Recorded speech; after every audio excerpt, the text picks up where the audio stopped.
Hello, আসসালামু আলাইকুম। প্রিয় এইচএসসিয়ান্স, কেমন আছো? আশা করি আল্লাহর রহমতে অনেক অনেক ভালো আছো। আজকে তোমাদের এইচএসসি ইংলিশ ফার্স্ট পেপারের ভ্যালেন্টিনা তেরেস্কোভা প্যাসেজটি পড়ব। আর সাথে রয়েছে সব কি কি রয়েছে: translation, MCQ, question answer, flowchart, summary এবং রয়েছে ভোকাবুলারি। সব যেহেতু এক প্যাকেজে, আজকের ভিডিওটা খুবই খুবই গুরুত্বপূর্ণ। আমার এই ভিডিওটা দেখলে ইনশাআল্লাহ ভ্যালেন্টিনা তেরেস্কোভা সংক্রান্ত যে কোনো প্যাসেজ আসুক, এটা হয় এমসিকিউ কোশ্চেন আকারে প্যাসেজটা আসুক, অথবা ফ্লোচার্ট হিসেবে আসুক, অথবা সামারি হিসেবে আসুক, ইনশাআল্লাহ তুমি জবাব দিতে পারবে। চলো কথা না বাড়িয়ে আজকের লেকচার শুরু করি। এখানে বলা হয়েছে যে ভ্যালেন্টিনা তেরেস্কোভা ওয়াজ বর্ন।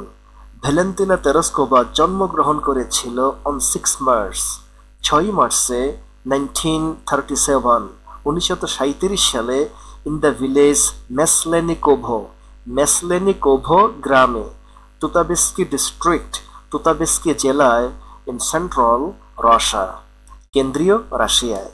তো কেন্দ্রীয় রাশিয়ার তুতাবেস্কি জেলায় মেসলেনিকোভো গ্রামে 1937 সালে 6 মার্চ ভ্যালেন্টিনা তেরেস্কোভা ওয়াস বর্ন, জন্মগ্রহণ করেছিল।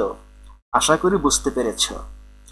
এরপরে বলা হয়েছে তেরেস্কোভাস ফাদার, তেরেস্কোভার বাবা ওয়াজ ছিল ট্রাক্টর ড্রাইভার, একজন ট্রাক্টর ড্রাইভার ছিল। অ্যান্ড হার মাদার, এবং তার মা, ওয়ার্ক, কাজ করত, ইন এ টেক্সটাইল প্লান্ট, একটি গার্মেন্টস কোম্পানিতে তার মা কাজ করত। অ্যাট দ্য এজ অফ 8, 8 বছর বয়সে, শি বিগান, সে শুরু করেছিল, হার স্কুলিং, সে তার স্কুলের পড়াশোনা শুরু করেছে। But did not enjoy it much, কিন্তু এটা সে খুব বেশি উপভোগ করতে পারে নাই।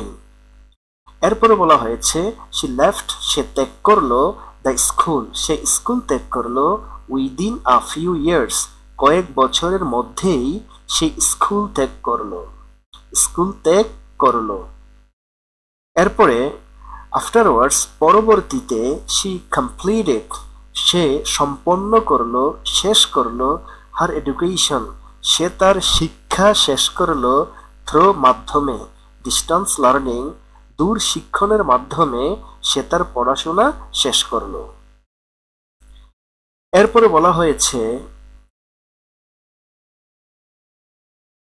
শি বিকেম ইন্টারেস্টেড, সে খুব আগ্রহী হয়েছিল, আগ্রহী ছিল, ইন প্যারাশুটিং, প্যারাশুটের প্রতি সে খুব আগ্রহী ছিল, ফ্রম আ ইয়াং এজ, তার ছোট্ট বয়স থেকে।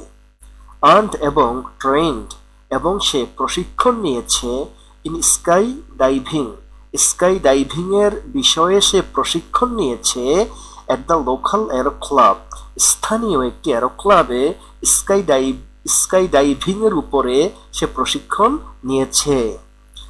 এরপরে বলা হয়েছে যে মেকিং হার ফার্স্ট জাম্প, এবং সে তার প্রথম আকাশে উড্ডয়ন করেছিল, আট দ্য এজ 22, 22 বছর বয়সে, অন 21 মে 1959, 1959 সালের 21 মে, 22 বছর বয়সে সে প্রথম আকাশে জাম্প, উড্ডয়ন করেছিল।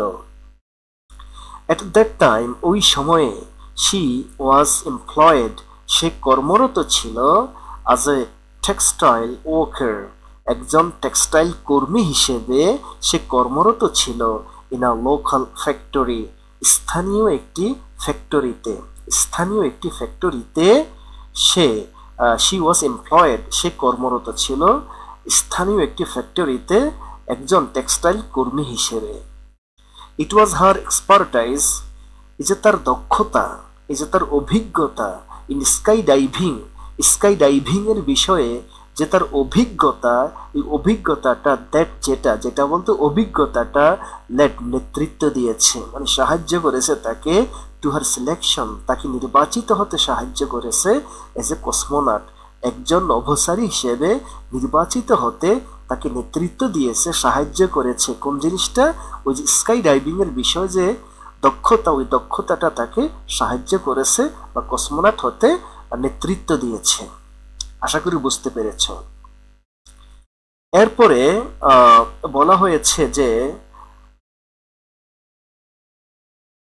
আফটার দ্য ফ্লাইটের পরে অফ ইউরি গ্যাগারিনের ফ্লাইটের পরে, ফ্লাইট মানে কি উড্ডয়নের পরে, ইউরি গ্যাগারিন হলো দি ফার্স্ট হিউম্যান বিইং, প্রথম ব্যক্তি, টু ট্রাভেল, ভ্রমণ করার দিক থেকে প্রথম ব্যক্তি, টু আউটার স্পেস, মহাকাশে, ইন 1961, 1961 সালে। তো এই যে ইউরি গ্যাগারিন, এই ব্যক্তি রাশিয়ার পক্ষ থেকে, সোভিয়েত ইউনিয়ন বা রাশিয়ার পক্ষ থেকে ইউরি গ্যাগারিন একমাত্র পুরুষ যাকে মহাকাশে পাঠানো হয়েছিল। এই ইউরি গ্যাগারিনকে পাঠানোর পরে সোভিয়েত ইউনিয়ন সিদ্ধান্ত নিয়েছে মহাকাশে একজন মহিলা পাঠাবে, আর সেই মহিলা হলো ভ্যালেন্টিনা তেরস্কোভা। এই হলো মেইন কাহিনীটা। তো after the flight of Yuri গ্যাগারিনের সফল উড্ডয়নের পরে এই ব্যক্তি কে?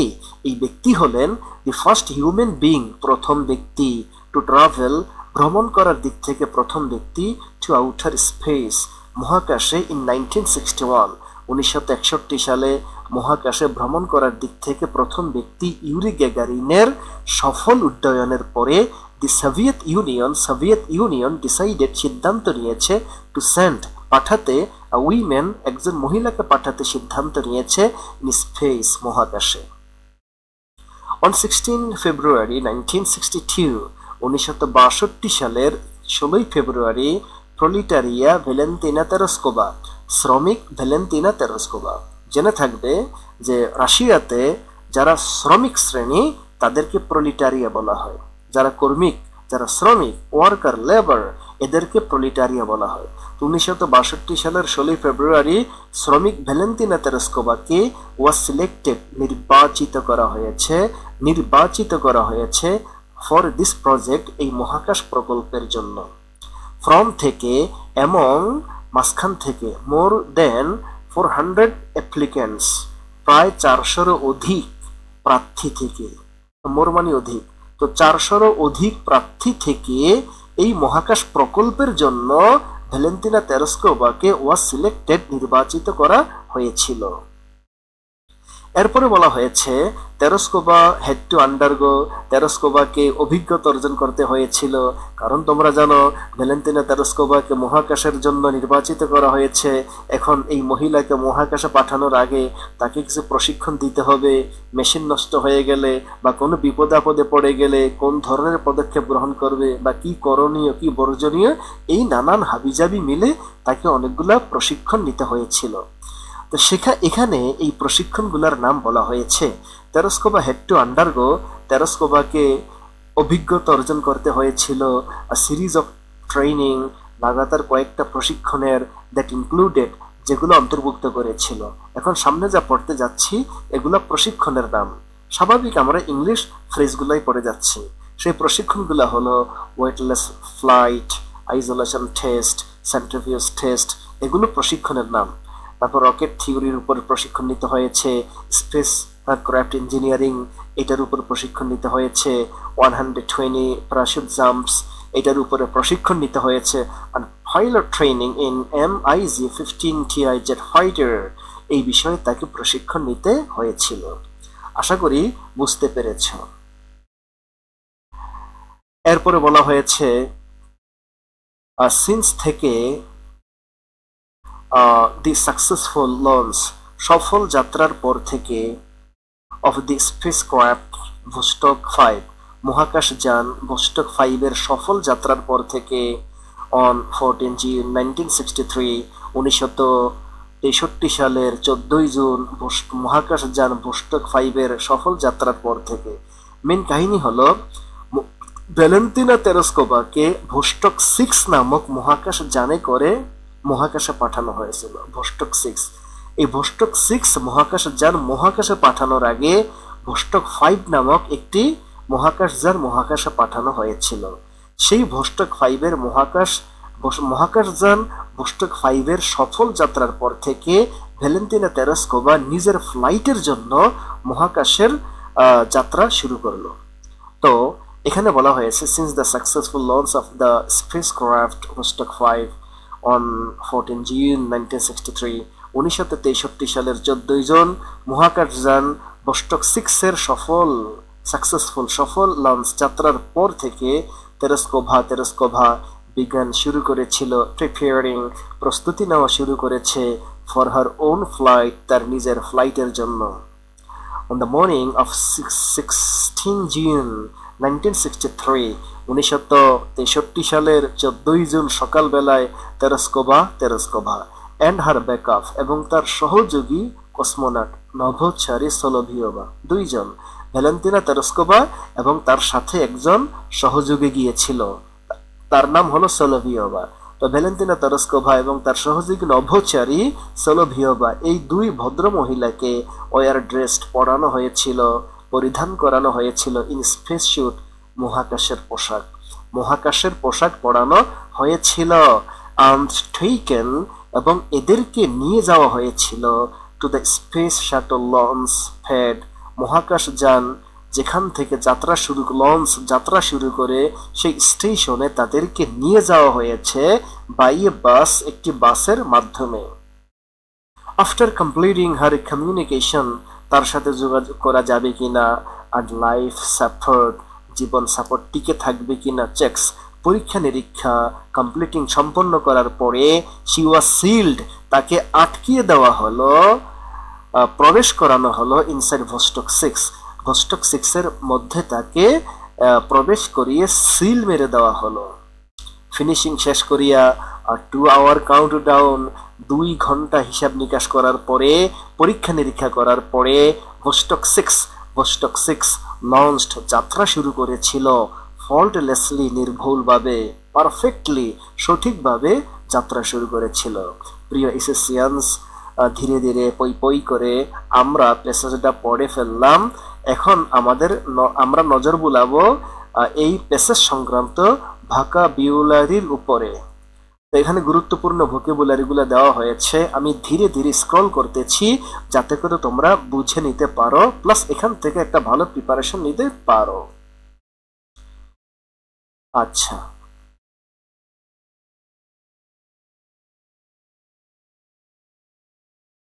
কেমন? এখানে এমসিকিউর আনসারগুলো দেওয়া হয়েছে, লাল রং দ্বারা মার্ক করে দেওয়া হয়েছে।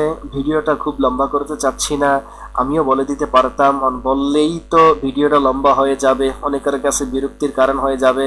সো তোমরা একটু নিজেরা পড়ে নিও, কেমন? আর আমরা আমাদের শীটগুলো এভাবেই সাজিয়েছি, প্রত্যেকটা শীট এভাবেই সাজিয়েছি। আচ্ছা, তারপরে দেখো এখানে এক্সট্রা কোশ্চেন রয়েছে, এগুলো পড়ে নিবে সবগুলা, যেহেতু আনসার শীট সহ দেওয়া, আশা করি সুন্দর একটা প্রিপারেশন নিতে পারবে, কেমন?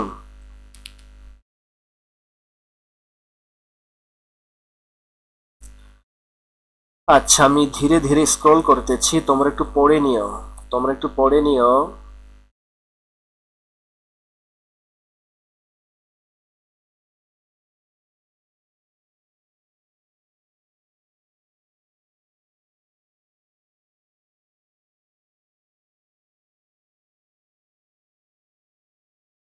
আচ্ছা, তারপরে এই তো আমাদের এমসিকিউ শেষ হয়ে গেল, তোমরা এগুলো পড়ে নিবে। তারপরে এখানে কোশ্চেন আনসার গুলা দেওয়া হয়েছে, আমি কয়েকটা প্রশ্ন পড়ে দিচ্ছি। What do you mean by proletariat বলতে তুমি কি বুঝো? Why's Valentina Tereshkova said proletariat, কেন ভ্যালেন্টিনা তেরেস্কোভাকে প্রলিটারিয়া বলা হয়? আনসার সুন্দর করে দেওয়া আছে। তারপরে এখানে বলা হয়েছে what helped Valentina to be a cosmonaut, একজন নভোচারী হতে কোন জিনিসটা ভ্যালেন্টিনা তেরেস্কোভাকে সাহায্য করেছে? আনসার দেওয়া আছে, প্যাসেজ থেকে হেল্প নিয়ে লিখতে পারবে। গিভেন অ্যাকাউন্ট, একটি হিসাব দাও, মানে বর্ণনা দাও, of Valentina Tereshkova's early life, Valentina তেরেস্কোভার যে প্রাথমিক জীবন আছে ওই প্রাথমিক জীবন সম্পর্কে একটা বর্ণনা দাও। আনসার সুন্দর করে দেওয়া রয়েছে। What trainings did Valentina have to take, কোন ধরনের প্রশিক্ষণ ভ্যালেন্টিনা তেরেস্কোভাকে নিতে হয়েছে এই মহাকাশ প্রজেক্টে যোগদান করার পরে? আনসার সুন্দর করে দেওয়া রয়েছে, পড়ে নিও। তারপরে what is the central idea of the facts relating to Valentina Tereshkova, Valentina Tereshkova relating সংক্রান্ত এই প্যাসেজের মেইন আইডিয়াটা কি, কেন্দ্রীয় আইডিয়াটা কি। আচ্ছা, তারপরে হলো একটা অতিরিক্ত প্রশ্ন দেওয়া আছে, who is Valentina Tereshkova, Valentina Tereshkova K, where was she born, এবং সে কোথায় জন্মগ্রহণ করেছিল। আচ্ছা, তারপরে আসলো আমাদের ফ্লোচার্ট। তো ফ্লোচার্টটা একদম ইজি, মূলত এটা কঠিনের কিছুই নাই, একদম ইজি। আর ফ্লোচার্ট মানে হলো ধারাবাহিক তালিকা। ফ্লোচার্ট মানে কি, ধারাবাহিক তালিকা। কেমন? তো তালিকা বলতে এখানে যেটা বোঝানো হয়েছে সেটা হলো যে তারা বাই ডিফল্ট মানে অটো একটা প্রশ্ন দেওয়া থাকবে। মোট 6টা ঘর আছে, একটা দেওয়া আছে, আর বাকি 2 থেকে 6 পর্যন্ত মোট 5টা তোমাকে লিখতে হবে। তো যেটা বাই ডিফল্ট দেওয়া থাকে অটো, ওইটা যে স্টাইলের, বাকিগুলো ওই একই স্টাইলের লিখতে হবে। যেমন বর্ন, এখানে ভার্বের 3 নং সারি, দেয়ার বর্ন মানে জন্মগ্রহণ করেছিল, ভার্ব থার্ড ফর্ম। তোমরা এখানে যেগুলা লিখবা ভার্ব থার্ড ফর্ম দিয়ে অথবা ভার্ব সেকেন্ড ফর্ম দিয়েও লেখা যাবে। ভার্ব থার্ড ফর্ম অথবা ভার্ব সেকেন্ড ফর্ম দিয়েও এখানে লেখা যাবে। প্রথমটার নমুনায়, প্রথমটা যদি আইএনজি হয়, যদি এখানে আইএনজি থাকতো, মনে করে বিগিনিং, কেমন, বা কামিং, তাহলে সবগুলো আইএনজি দিয়ে হবে, 2, 3, 4, 5 আইএনজি দিয়ে হবে। যদি প্রথমটা ইনফিনিটিভ হয় 2 প্লাস ভার্ব 1, বাকি সবগুলা ইনফিনিটিভ হবে, বাকি সবগুলা ইনফিনিটিভ হবে। যদি প্রথমটা নাউন ফ্রেজ হয় তাহলে বাকি সবগুলো নাউন ফ্রেজ হবে। এজন্য বাই ডিফল্ট, অর্থাৎ যেটা উদাহরণস্বরূপ যেটা দেওয়া থাকবে প্রশ্নে, ওইটার নমুনায় বাকি সবগুলা লিখতে হবে। আশা করি বুঝতে পেরেছো। তাহলে আমরা এখানে যে ফ্লোচার্টটা লিখবো সেটা কি লিখবো, কিভাবে লিখবো। তো এখানে বলা হয়েছে, তোমরা জানো যে ফ্লোচার্টটা মূলত মেইন বই থেকে লিখতে হবে, মেইন বইয়ের প্যাসেজ থেকে লিখতে হবে। তো বলা হয়েছে রিড দ্য অ্যাবভ প্যাসেজ, উপরের প্যাসেজটা পড়ো এন্ড মেক এ ফ্লোচার্ট, একটা ফ্লোচার্ট তৈরি করে শোয়িং দেখাইয়া তেরেস্কোভাস লাইফ, তেরেস্কোভার জীবন কর্ম দেখাইয়া একটা ফ্লোচার্ট মানে ধারাবাহিক তালিকা তৈরি করো।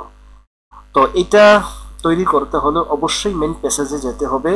আর মেইন প্যাসেজে যাওয়ার পরে যে সমস্ত লাইনে ভ্যালেন্টিনা তেরেস্কোভার জীবন এবং কর্ম নিয়ে কথা বলা হয়েছে ওই লাইনগুলা চয়েস করতে হবে। চয়েস করার পরে ভার্ব যে কোনো ফর্মেই থাকুক, এটাকে অবশ্যই ভার্ব থার্ড ফর্ম অথবা সেকেন্ড ফর্মে এটাকে কনভার্ট করে লিখতে হবে। কেমন? যদি থাকে যে making jump, making first jump, মনে করো আইএনজি আছে, তুমি এখানে দিবা মেড ফার্স্ট জাম্প, যেহেতু এখানে ভার্বের 3 নং সারি বা 2 নং সারি দিয়ে লিখতে বলা হয়েছে। তো তুমি যেই ভার্বটাই চয়েস করো যেটার মধ্যে ভ্যালেন্টিনা তেরেস্কোভার জীবন কর্ম ফুটে উঠেছে, ওই লাইনগুলো এখানে এনে ভার্বের 2 নং সারি বা 3 নং সারিতে কনভার্ট করে তারপরে লিখতে হবে। আশা করি বুঝতে পেরেছো। তাহলে দেখো, আমি ভার্বের 2 নং 3 নং সারি দিয়ে ভ্যালেন্টিনা তেরেস্কোভার জীবন কর্মের যে ফ্লোচার্টটা এখানে লিখে দিয়েছি। যেমন বিজ্ঞান স্কুল শুরু করেছিল এত সালে, ট্রেন প্রশিক্ষণ নিয়েছে স্কাই ডাইভিং এর উপরে, তারপর সিলেক্টেড, দেখো এটা ভার্বের 3 নং সারি, এজ এ কসমোনট নভোচারী হিসেবে নির্বাচিত হয়েছে। তারপর রিসিভড সিরিজ অফ ট্রেনিং, লাগাতার কয়েকটা প্রশিক্ষণ সে গ্রহণ করেছিল, ট্রাভেল ভ্রমণ করেছিল আউটার স্পেস মহাকাশে। এই তো হয়ে গেল। আশা করি বুঝতে পেরেছো। এবার দেখো পরেরটা, রিড দ্য অ্যাবভ প্যাসেজ, উপরের প্যাসেজটা পড়ো এন্ড মেক আ ফ্লোচার্ট, একটা ফ্লোচার্ট তৈরি করো শোয়িং দেখাইয়া। কি দেখাইয়া? এই শোয়িং এর পর থেকে ভালোভাবে পড়তে হবে। The events of education and training of Valentina Tereshkova, Valentina তেরেস্কোভার যে প্রশিক্ষণ এবং শিক্ষার ঘটনাবলী দেখাইয়ে একটা ফ্লোচার্ট তৈরি করে। আর ফ্লোচার্ট মানে কি? ধারাবাহিক তালিকা। আগেই বলেছি তারা বাই ডিফল্ট মানে একটা দিয়ে রাখবে নমুনা কোশ্চেন, যেমন এটা ভার্ব প্লাস আইএনজি, আর তুমি এখানে যা লিখবে সবগুলা ভার্ব প্লাস আইএনজি দিয়ে লিখবে। আর ওই লাইনগুলো চয়েস করবা প্যাসেজ থেকে, ওই লাইনগুলো চয়েস করবা প্যাসেজ থেকে যেই লাইনগুলোতে ভ্যালেন্টিনা তেরেস্কোভার শিক্ষা নিয়ে কথা বলা হয়েছে, তার প্রশিক্ষণ নিয়ে কথা বলা হয়েছে, সেই লাইনগুলো চয়েস করতে হবে। লাইনগুলো চয়েস করার পরে এখানে আমরা বসাবো, বসিয়ে কি করতে হবে? তোমার ভার্ব প্লাস আইএনজি দিয়ে কনভার্ট করতে হবে। কেমন? যেমন এখানে দেখো তার শিক্ষা এবং কর্ম নিয়ে যে ফ্লোচার্ট গুলো, যেমন বিগিনিং যেটা প্যাসেজের বাই ডিফল্ট দেওয়া আছে ওটা আমি লিখে দিলাম। এরপরে ওটাকে কেন্দ্র করে আইএনজি কে কেন্দ্র করে আমি এখানে আইএনজি দিলাম, লিভিং দ্য স্কুল ত্যাগ করেছে within a few years, verb plus ING completing her education, সে তার শিক্ষা শেষ করেছে থ্রু ডিস্টেন্স লার্নিং এর মাধ্যমে। আবার ভার্ব প্লাস আইএনজি দিয়েছে বিকামিং ইন্টারেস্টেড ইন প্যারাশুটিং, প্যারাশুটের প্রতি আগ্রহী হয়ে উঠেছিল। Training in sky diving at the local club, স্থানীয় ক্লাবে সে প্রশিক্ষণ নিয়েছে। মেকিং হার ফার্স্ট জাম্প, প্রথম আকাশ উড্ডয়ন করেছে 22 বছর বয়সে। আশা করি বুঝতে পেরেছ, এখানে না বোঝার কোনো কিছুই নাই। তারপরে এখানে একটা কি সামারি দেওয়া হয়েছে। সামারি তোমরা জানো মেন বই থেকে সামারিটা আসবে। সামারিটা কিন্তু প্যাসেজও হতে পারে অথবা কবিতাও হতে পারে, তো বলা যায় না কোনটা হিসেবে চলে আসে। এজন্য তুমি যখনই কোনো প্যাসেজ পড়বে এটা 3 ভাবে পড়বে, এমসিকিউ কোশ্চেন আনসার হিসেবে পড়বা, ফ্লোচার্ট হিসেবে পড়বা, আর সামারি হিসেবেও পড়বা। তাই আমি এটা এখানে সহজে দিয়ে দিয়েছি, তোমরা পড়ে নিও। আজকে আর নয়, অনেক কথা হয়ে গেল। তোমরা ভালো থাকো, সুস্থ থাকো। এ পর্যন্ত তোমাদের সার্বিক কল্যাণ কামনা করছি। আসসালামু আলাইকুম ওয়া রাহমাতুল্লাহ।